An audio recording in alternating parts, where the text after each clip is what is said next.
Morning love fam निकल पड़े शादी में सुबह के 2:38 जब हम उठ गए।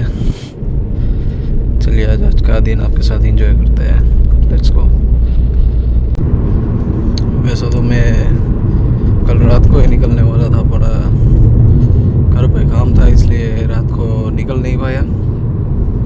और आज सुबह 2 बजे उठ के फ्रेश होकर और 2:30 को निकल पड़े।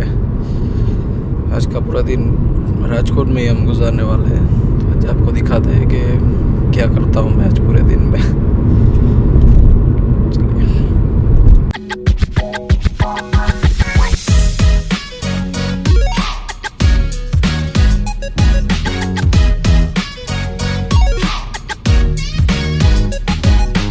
ये गांधीधाम से समकली वाला 3 लाइन नेशनल हाईवे, इसका आप रोड देख सकते हैं, पूरा पोर्ट होल और पूरा ख़राब पड़ा रहता है हमेशा भी। जब भी आप इस रास्ते पे आते हैं ना, तो यही एक दिक्कत होती है कि इस रास्ते पे पोर्ट होल होते हैं। खास करके जो ओवर ब्रिज है वहाँ पे तो ज़्यादा होता है।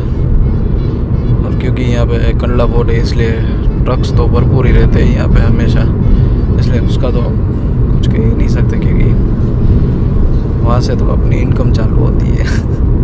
और लव फैम, आप बताइए कि मैं फ़र्स्ट ट्रिप कहाँ की करूँ। वैसे तो मैंने प्लान की है, तो जहाँ तक मेरा ख्याल है मैं कच्छ की ट्रिप करना पहले चाहता हूँ, जैसे कि काला डूंगर, थोडो, Rann of Kutch, road to heaven, ये सब पहले मैं कवर करूँगा। फिर आगे जाते जाएंगे, जैसे कि राजस्थान और गुजरात के भी बहुत सारे सीनिक पॉइंट है, वहाँ पे भी हम जाएंगे।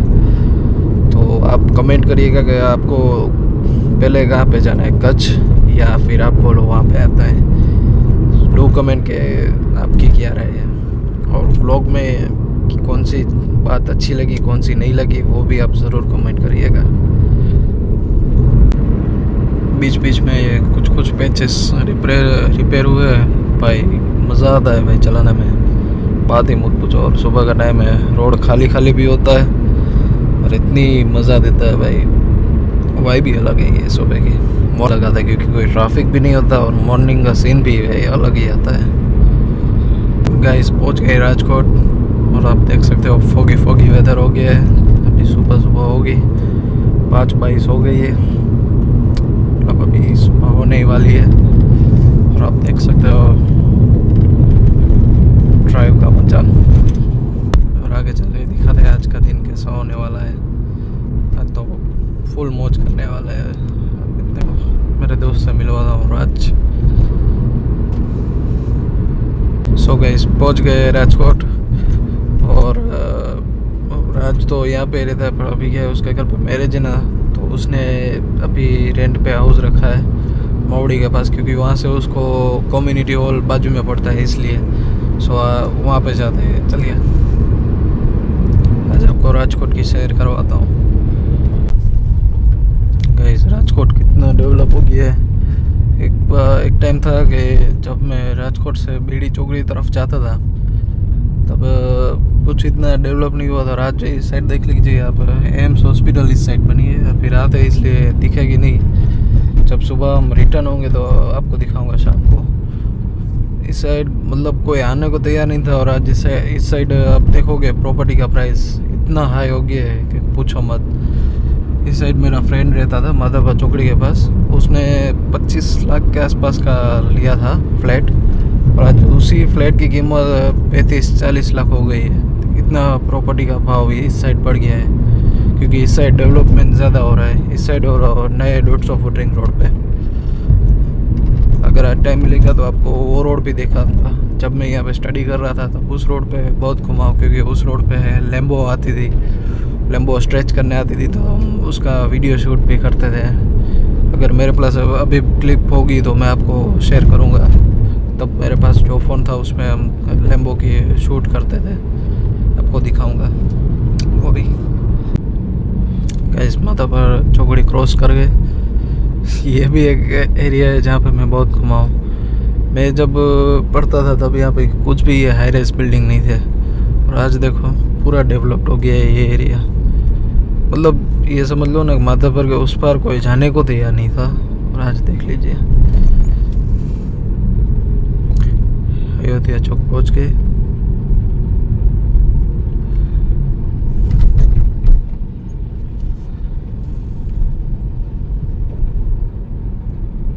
यहाँ पे परत टायर से उसके बाजू में फ्लिपकार्ट का जो वेयर हाउस होता है, हब, जहाँ से पार्सल डिलीवरी बॉय पार्सल लेते थे, वहाँ पे मैं जॉब करता था। और वहाँ से मैं पार्सल लेके GIDC 1, 2 और 3 में पार्सल डिलीवरी करने जाता था। जब मैं पढ़ता था तब की बात है।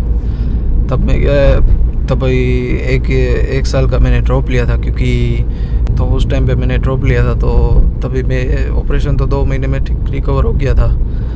तो उसके बाद पार्ट टाइम जॉब में करता था यहाँ पे फ्लिपकार्ट में एज ए डिलीवरी बॉय। तो तभी मैं यहाँ से GIDC पार्सल लेके जाता था। वो भी था टाइम कि जब स्ट्रगल हद से बाहर किया है। कैसे रेयर सर्कल पहुँच गए। मैं जब पढ़ता था तब ये ओवर ब्रिज कंस्ट्रक्ट हो रहा था। मैं रेयर सर्कल पे उस पार रहता था, रेस कोर्स रिंग के पास। जब मैं यहाँ पे स्टडी करता था तब फैमिली के साथ पहुँचे। वहाँ का आपको सनसेट टाइम दिखाना था, टाइम पे पहुँच नहीं पाया। और शादी में क्या किया गया वो भी दिखाना चाहता था। अभी 7:15 बजे वापस लौट रहा हूँ। पर हुआ ऐसे कि जैसे ही शादी में काम में पड़ा था तो व्लॉग शूट करना ही भूल गया। सो वही एक मेन कारण है जिसके लिए मैंने आज व्लॉग शूट करना भूल गया। बट नेक्स्ट टाइम ध्यान रखूँगा कि POV कुछ अच्छा दिखाऊँ, कुछ सीनिक दिखाऊँ, कुछ अच्छा सा दिखाऊँ। ये कार वाला POV अभी कुछ दिनों के लिए है, उसके बाद कुछ ना कुछ अच्छा दिखाऊंगा ही, क्योंकि मैं प्लान कर रहा हूँ कोई अच्छी सी ट्रिप करूँ, शॉर्ट ट्रिप। पहली चॉइस है कि कच्छ पूरा एक्सप्लोर करूँ। आपकी क्या राय है कमेंट में ज़रूर बताना। यार एक बात है कि आप कमेंट नहीं करते, कमेंट करके बताइए कि आप देखना चाहते हो क्या है क्या नहीं है। आप बोलो कि आपको क्या देखना है और क्या नहीं देखना है, डू कमेंट। और चलिए आपको घर पे मिलते हैं। गाइस रास्ते में खड़ा हूँ और पीछे जो गाड़ी थी वो ट्रक का जो नीचे का हिस्सा है उस पर टकराया और वो रही गाड़ी। शूट इसलिए नहीं कर रहा हूँ क्योंकि दूसरों के वो मुसीबत पे और मैं शूट कैसे करूँ, इसलिए कुछ शूट नहीं कर रहा हूँ। पर उसका पूरा रेडिएटर सब कुछ फाड़ डाला है। गाइस हाईवे पे चल रहे हो तो सब कुछ सेफ्टी वेफ्टी सब कुछ ध्यान में रख के ही चलना पड़ता है, वरना ये हाल हो जाता है। ट्रक की वजह से उस बेचारे की पूरी हालत ख़राब हो गई है। गाइस अभी क्या हुआ, ये जो ट्रक देख रहे हो, ट्रक पे जो ये पीछे सेफ्टी गार्ड लगा हुआ है छोटा सा और लंबा दिख रहा है आपको, वो क्या हुआ पूरा काट खा गया होगा। ये बाइक वाले भी हेल्प पे खड़े थे, स्टोरी बताता हूँ आपको। और क्या हुआ, जो आगे गाड़ी चल रही है जिसकी हज़ार्ड लाइट चालू है, उसमें बेचारे को क्या हुआ कि उसका जो हिस्सा था बम्प, वो पोर्ट होल और वो सब आया, तो उसमें वो निकल गया। और निकल के सामने जो गाड़ी जा रही है उस भैया का पूरा रेडिएटर सब कुछ फाड़ डाला। और अभी उसका पूरा लीक हो गया है कूलेंट। और स्लोली जा रहे हैं ताकि आगे तक पहुंच जाए, क्योंकि ये रास्ता थोड़ा छोटा है, तो क्या है ट्रैफिक भी हो सकता है और परेशानी भी हो सकती है, इसलिए वो स्लोली चल रहे हैं। सो मैं उसलिए रुका था कि उसका हेल्प करने के लिए। उसका कूलेंट सब कुछ गिर गया था पूरा, मतलब समझो ना नीचे से पूरा रेडिएटर टूट गया था। तो वो मैकेनिक से बात कर रहे थे, तो उसके लिए हेल्प पे खड़े थे उस टाइम पे, इसलिए वीडियो नहीं उतारी क्योंकि यार वो मुसीबत पे और मैं उसका वीडियो बनाऊँ वो भी अच्छा नहीं लगता, इसलिए मैं उस टाइम पे वीडियो नहीं बनाई और उसकी हेल्प की। बट बेचारा भैया बहुत परेशान हो गए क्योंकि जो ट्रक का हिस्सा था वो पूरा टूट गया, उसके अंदर तक घुस गया और निकल भी नहीं रहा था। हम 2 लोग, वो बाइक वाले भैया जो मैंने दिखाया और मैंने खींचा और उन अंकल ने भैया ने रिवर्स लिया, तब जाके निकला है। इतना उस पर घुस गया था, मतलब समझो ना पूरा इंजन सब कुछ नीचे से तोड़ डाला था, ऐसा इम्पैक्ट आया है। सो कहने का मतलब यही है कि आप जब भी चलो तो ट्रक वालों से चिपक के मत चलो, क्योंकि वो परेशानी बहुत करती है। ये आप देख रहे हो, आप पीछे का जो हिस्सा है नीचे वाला वो पूरा टूट के अंदर तक घुस गया है, ऐसा लगा है। और ट्रक वाला तो कहाँ चला गया कुछ पता ही नहीं है, वो टूट के पूरा आ गया था यहाँ पे।